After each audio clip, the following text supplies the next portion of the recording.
मधुबन के बाबा, मधुबन के बाबा मुरली वाले, आपका क्या कहना, आपका क्या कहना। ओम शांति। आज 17 जुलाई 2021 के साकार मधुर महावाक्य हैं। आज मीठे मीठे बाप दादा बोले, मीठे बच्चे, ज्ञान सागर बाप तुम्हें ज्ञान का तीसरा नेत्र देने आए हैं, जिससे आत्मा की ज्योति जग जाती है। बाबा बोले, मीठे बच्चे, ज्ञान सागर बाप तुम्हें ज्ञान का तीसरा नेत्र देने आए हैं, जिससे आत्मा की ज्योति जग जाती है। और बाबा आज हमसे प्रश्न पूछ रहे हैं कि बाप को करण करावनहार क्यों कहा गया है, वह क्या करते और क्या कराते हैं। बाबा ने देखो 2 प्रश्न पूछे हैं हमसे। बाबा कहते हैं कि बाप को करण करावनहार क्यों कहा गया है और वो क्या कराते हैं और क्या करते हैं। तो उत्तर में बाबा हमको समझा रहे हैं कि बाबा कहते कि मैं तुम बच्चों को मुरली सुनाने का कार्य करता हूँ। मुरली सुनाता, मंत्र देता, तुम्हें लायक बनाता और फिर तुम्हारे द्वारा स्वर्ग का उद्घाटन कराता हूँ। बाबा ने कहा कि फिर तुम पैगंबर बन सबको पैगाम देते हो। मैं तुम बच्चों को डायरेक्शन देता, यही मेरी कृपा व आशीर्वाद है। और आज मुरली का गीत है, कौन आज आया सवेरे सवेरे। ओम शांति। बच्चों ने गीत सुना ना हम बच्चों ने। हम बच्चों को सवेरे सवेरे जगाने कौन आया है? जो आया और हमारा तीसरा ज्ञान का नेत्र एकदम खुल गया।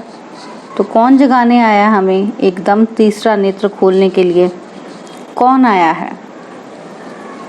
बाबा कहते ज्ञान सागर परम पिता परमात्मा द्वारा हमारा तीसरा नेत्र ज्ञान का खुला है।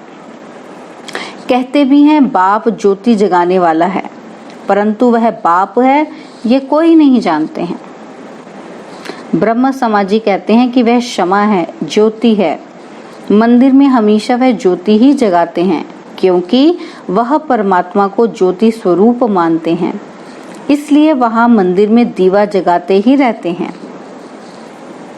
बाबा कहते अब यह बाप कोई माचिस से दीवा नहीं जगाते हैं।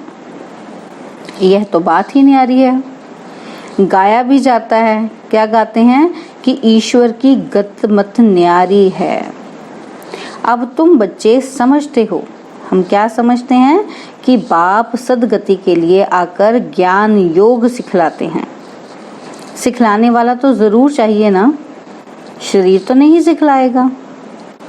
आत्मा ही सब कुछ करती है, आत्मा में ही अच्छे बुरे संस्कार रहते हैं। बाबा कहते कि इस समय रावण की प्रवेशता के कारण मनुष्यों के संस्कार भी बुरे हैं, अर्थात 5 विकारों की प्रवेशता है। देवताओं में यह 5 विकार होते ही नहीं। भारत में जब दैवी स्वराज्य था तो यह बुरे संस्कार नहीं थे, सर्वगुण संपन्न थे। कितने अच्छे संस्कार थे देवी देवताओं के। बाबा कहते जो अभी तुम धारण कर रहे हो। क्या धारण कर रहे हैं हम? देवी देवताओं जैसे संस्कार। बाप ही आकर सेकंड में सर्व को सदगति देते हैं। कौन देता है सर्व को सदगति? बाप। और कितनी देर में? सेकंड में, क्षण में।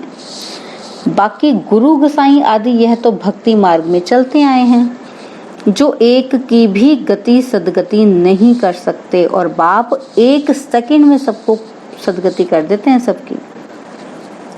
बाबा कहते कि परम पिता परमात्मा को बुलाते ही इसलिए हैं कि आकर पतित दुनिया का विनाश कर पावन दुनिया का उद्घाटन करो व दरवाजा खोलो। बाप आकर गेट खुलवाते हैं। किसके द्वारा? शिव शक्ति माताओं द्वारा। वंदे मातरम गाई हुई है। इस समय की कोई भी माता की वंदना नहीं की जाती, क्योंकि कोई भी श्रेष्ठाचारी माता नहीं है। श्रेष्ठाचारी उनको कहा जाता है जो योग बल से पैदा हो। लक्ष्मी नारायण को श्रेष्ठाचारी कहा जाता है। भारत में देवी देवता जब थे तो भारत श्रेष्ठाचारी था। इन बातों को मनुष्य तो जानते ही नहीं, वह अपने ही प्लान बना रहे हैं। गांधी भी राम राज्य चाहते थे, तो इससे सिद्ध है कि रावण राज्य है। इसीलिए तो राम राज्य चाहते हैं, क्योंकि वो रावण राज्य नहीं चाहते। भारत पतित है, परंतु राम राज्य स्थापन करने के लिए तो बेहद का बापूजी चाहिए, जो राम राज्य की स्थापना और रावण राज्य का विनाश करे। बच्चे जानते हैं, क्या जानते हैं हम, कि रावण राज्य को अब आग लगनी है। सभी आत्माएं अज्ञान अंधेरे में सोए हुए हैं। बाबा कहते तुम जानते हो, हम भी सोए हुए थे, बाप ने आकर जगाया है। भक्ति की रात पूरी हुई, दिन शुरू होता है। रात पूरी हो, अब दिन हो रहा है। बाप संगम पर आया हुआ है। क्या करने के लिए? बच्चों को दिव्य दृष्टि और ज्ञान का तीसरा नेत्र देते हैं, जिससे तुम सारे विश्व को जान चुके हो। हमने जान लिया है। तुम्हारी बुद्धि में बैठा हुआ है कि यह बना बनाया अविनाशी ड्रामा है जो फिरता ही रहता है। अभी तुम कितना जाग गए हो, सारी दुनिया सोई हुई है। हमने क्या क्या जान लिया? बाबा कहते तुम बच्चों को सारे विश्व के आदि मध्य अंत, मूल वतन, सूक्ष्म वतन, स्थूल वतन का पता है। बाकी सारी दुनिया कुंभकर्ण की अज्ञान नींद में सोई हुई है।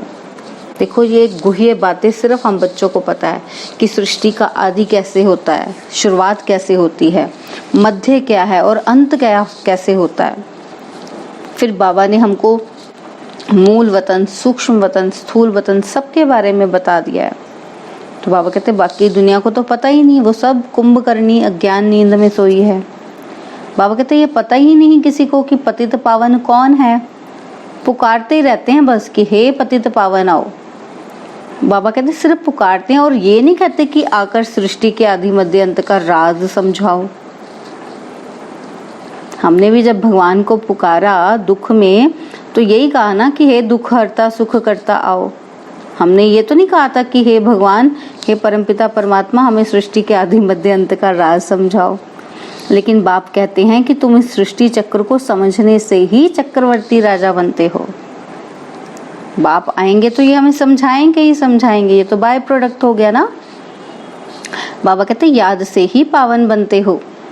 यह भी जानते हो कि विनाश सामने खड़ा है, लड़ाई भी होनी है। बाकी कौरवों पांडवों की लड़ाई नहीं हुई, ये उनकी कोई फिजिकल लड़ाई नहीं हुई। पांडव कौन थे ये किसी को पता ही नहीं। पांडव वो थे जिनकी बाप के साथ प्रीत बुद्धि है। ये कोई वैसी दूसरी कम्युनिटी नहीं थी, वो आत्माएं जो बाप के साथ प्रेम में हैं, उनकी श्रीमत पर चलती हैं। और कौरव कौन है? जो बाप की श्रीमत के उल्ट चलते हैं। बाबा कहते ये किसी को पता ही नहीं, सेना आदि की कोई बात ही नहीं। तुम्हारी तरफ है साक्षात पारलौकिक परम पिता, उस बाप से ही वर्षा मिलता है। तुम जान गए हो। क्या जान गए हैं हम? कि कृष्ण की आत्मा 84 जन्म भोग अब फिर बाप से वर्षा ले रही है। वर्ड की हिस्ट्री, ज्योग्राफी रिपीट होती है। अब तुम बच्चों को विनाश के पहले सतो प्रधान जरूर बनना है। ग्रस्त व्यवहार में रहते कमल फूल समान पवित्र रहना है। गाया भी हुआ है क्या कि भगवानुवाच, ग्रस्त व्यवहार में रहते यह एक जन्म पवित्र बनो। बाबा कहते ग्रस्त व्यवहार में भी रहो और ये जन्म पवित्र रहो। Past is past. बाबा कहते ये तो ड्रामा में नूंद है, सृष्टि को सतो प्रधान बनना ही है। ये ड्रामा की भावी है, ड्रामा में ऐसा लिखा हुआ है, होना ही होना है। बाबा कहते ये ईश्वर की भावी नहीं है, ड्रामा की भावी ऐसी बनी हुई है। सो बाप बैठ समझाते हैं कि आधा कल्प जब पूरा होता है तब बाप आते हैं। बाप कहते हैं जब रात पूरी हो दिन शुरू होता है तब ही मैं आता हूँ। शिवरात्रि भी कहते हैं ना, शिव के पुजारी शिवरात्रि को मानते हैं। गवर्नमेंट ने तो हॉलीडे भी बंद कर दिया है। बाबा कहते हैं नहीं तो कम से कम 1 मास हॉलीडे चलनी चाहिए। कोई को भी पता नहीं, शिव बाबा सर्व की सद्गति करने वाला है, वही सर्व का दुख हरता सुख करता है। उनकी जयंती तो बड़े धूमधाम से 1 मास सब धर्म वालों को मनानी चाहिए। खास भारत को बाप डायरेक्ट आकर सद्गति देते हैं। देखो स्पेशली भारत को, तो भारत क्या है? परमात्मा जन्म भूमि है, उनकी कर्म भूमि है। जब भारत स्वर्ग था तो देवी देवताओं का राज्य था। उस समय और कोई धर्म ही नहीं थे। देवताएं विश्व के मालिक थे, कोई पार्टीशन आदि नहीं थे। इसलिए कहा जाता है अटल अखंड सुख शांति संपत्ति का दैवी राज्य फिर से हम प्राप्त कर रहे हैं। बेहद के बाप से बेहद का वर्षा 5000 वर्ष पहले भी मिला था। सूर्यवंशी चंद्रवंशी राज्य में कोई दुख का नाम ही नहीं था। गाया भी जाता है, क्या गाया जाता है? राम राजा राम प्रजा। राजा भी राम और प्रजा भी राम, यानी कि सेम गुण धर्म क्वालिटीज वाली आत्माएं। वहां अधर्म की कोई बात ही नहीं। बाबा ने तुम्हें ब्रह्मा और विष्णु के बारे में भी समझाया है। समझाया ना बाबा ने कि इन दोनों का आपस में क्या संबंध है। हम आम लौकिक में क्या सुनते हैं कि ब्रह्मा की नाभि से विष्णु निकला। बाबा कहते हैं ये कैसा वंडरफुल चित्र बनाया है। अब बाप समझाते हैं, क्या समझाते हैं कि यह लक्ष्मी नारायण ही अंत में आकर ब्रह्मा सरस्वती जगत अम्बा जगत पिता बनते हैं, जो दोनों फिर विष्णु अर्थात लक्ष्मी नारायण बनते हैं। बाप बैठ समझाते हैं कि जो भी चित्र देखते हो इनमें कोई भी यथार्थ नहीं है। यथार्थ माना सत्य नहीं है। शिव का बड़ा चित्र बनाते हैं, यह भी अयथार्थ है। भक्ति के कारण बड़ा बनाया है, नहीं तो बिंदी की पूजा कैसे हो सकती।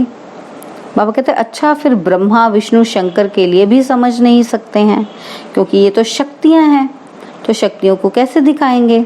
तो बाबा कहते हैं इसलिए उनका प्रकाश का शरीर जो इस चित्रों में दिखाया वैसे दिखाना पड़ता है, क्योंकि समझ ही नहीं आएगा। त्रिमूर्ति ब्रह्मा कह देते हैं। देखो जो चीज़ फिजिकल होती है, जिसको हम देख सकते हैं टच कर सकते हैं, वो उसका एक आकार होता है, वो हमें समझ आती है। जो चीज़ें अब्स्ट्रैक्ट होती है, जो सिर्फ अनुभव की जा सकती हैं, देखी नहीं जा सकती, उनको समझाना थोड़ा मुश्किल होता है। तो जैसे छोटे बच्चों को चित्रों के द्वारा समझाते हैं, तो बाबा भी हमको ऐसे ही इन चित्रों का प्रयोग करके समझाते हैं, क्योंकि हम बच्चे भी तो क्या हैं, तुच्छ बुद्धि वाले हैं ना। तो बाबा हमको वो जो समझ दे रहे हैं, तो उस अज्ञानता को दूर करने के लिए बाबा इन चित्रों का इस्तेमाल करते हैं। तो बाबा कहते हैं इसलिए वो चित्र बड़ा बनाना पड़ता है, लेकिन असल में वो अयथार्थ है। सिर्फ भक्ति के कारण बनाया, समझाने के कारण बनाया।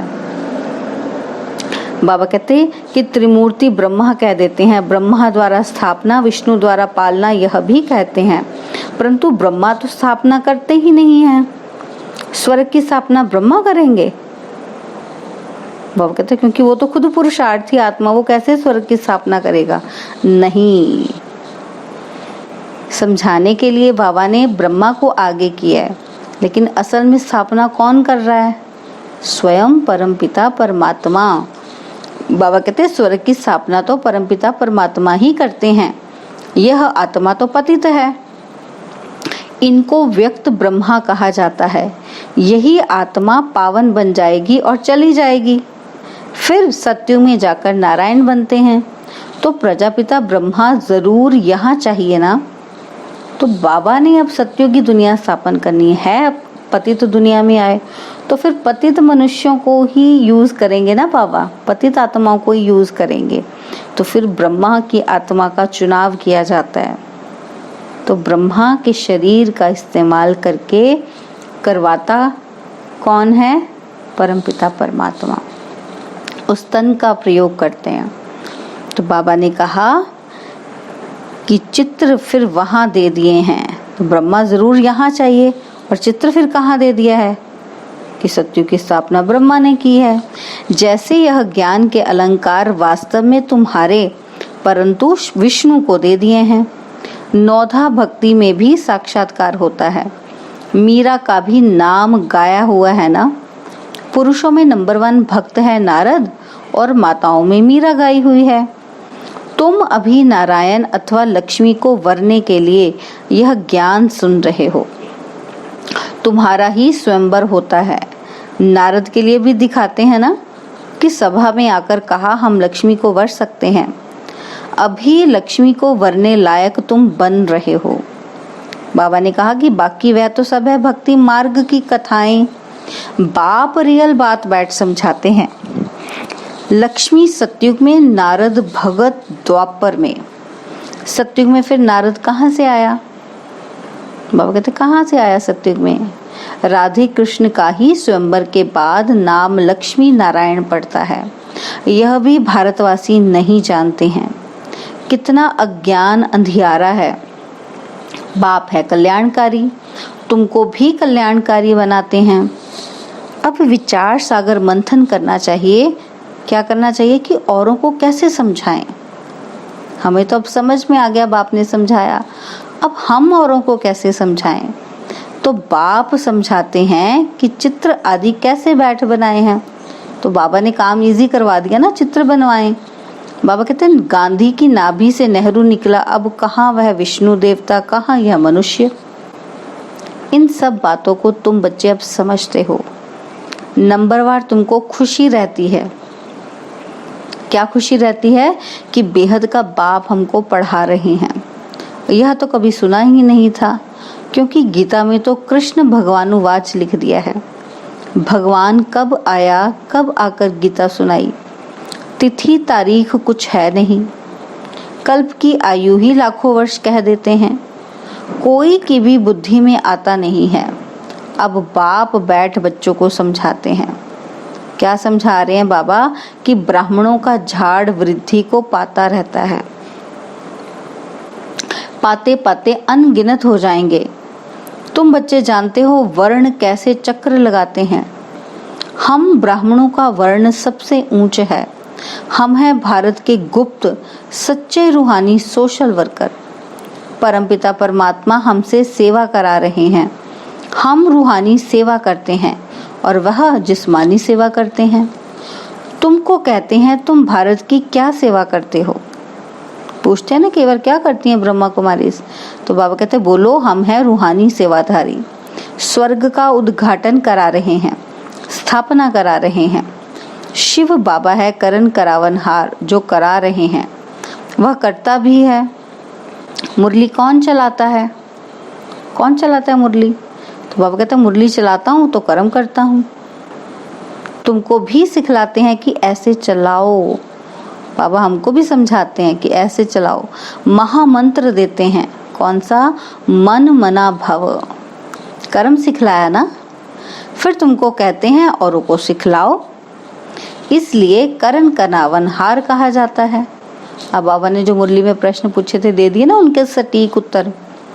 बाबा कहते तुम बच्चे भी यही शिक्षा देते हो। बाप को याद करो और वर्षे को याद करो। हम भी तो यही देते हैं ना संदेश कि ये बाप का परिचय है। अब बाप को भी याद करो, बाप से जो मिलता है वर्षा वो भी याद करो। यही तुम बच्चों को पैगाम पहुंचाना है। ऐसे नहीं दूसरे को पैगाम दे और खुद याद में ना रहे। बाबा कहते फिर क्या होगा? दूसरे पुरुषार्थ कर ऊंचा और चढ़ जाएंगे और मैसेज देने वाले रह जाएंगे। बाबा ने कहा कि याद का पुरुषार्थ ना करने से इतना ऊंच पद नहीं पाते हैं। ऊंच पद पाना है तो याद करने की मेहनत करनी है। दूसरे याद की यात्रा से पावन बन जाते हैं। जैसे बाबा बांधेलियों का मिसाल देते हैं, वह याद में जाती रहती हैं। बिगर देखे भी पत्र लिखती हैं। क्या लिखती हैं? कि बाबा हम आपके हो चुके हैं, हम पवित्र जरूर रहेंगे। तुम बच्चों की बाप से प्रीत बुद्धि है। तुम्हारी ही माला बनी हुई है। विष्णु की माला और रुद्राक्ष की माला के ऊपर है मेरू। माला उठाते ही पहले फूल और 2 दाने हाथ में आते हैं, उनको नमस्कार करते हैं, है ना। जब हम लौकिक में माला फेरते हैं तो फूल बना होता है आगे, वहां से हम माथा टेक के स्टार्ट करते हैं माला फेरनी।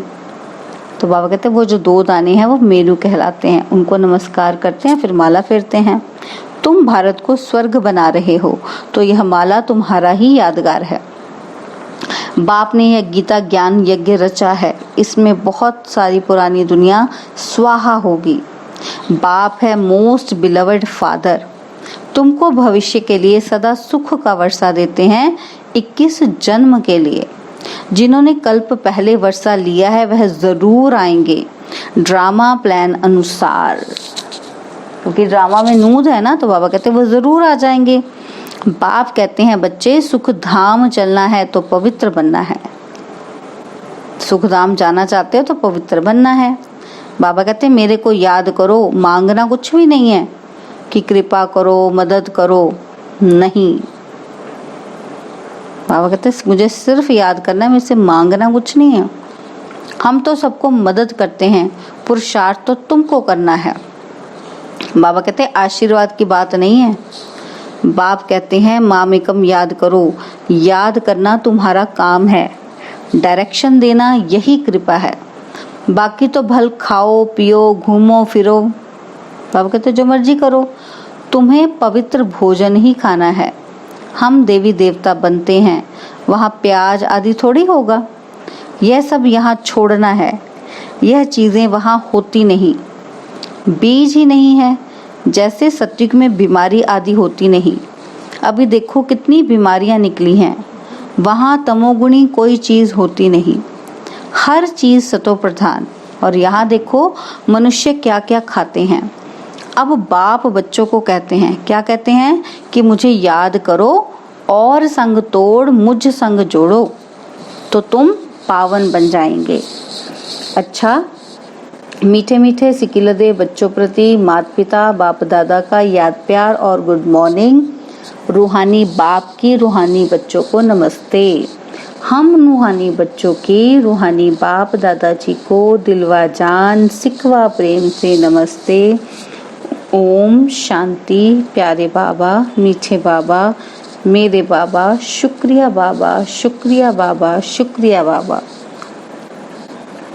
धारणा के लिए मुख्य सार है। पहला पॉइंट है पास्ट इज पास्ट, जो बीता उसे भूलकर ग्रस्त व्यवहार में रहते सतो प्रधान बनने का पुरुषार्थ करना है। विनाश के पहले पावन जरूर बनना है। सेकंड पॉइंट है भारत को स्वर्ग बनाने की सच्ची सच्ची सेवा में तत्पर रहना है। खान पान बहुत शुद्ध रखना है, पवित्र भोजन ही खाना है।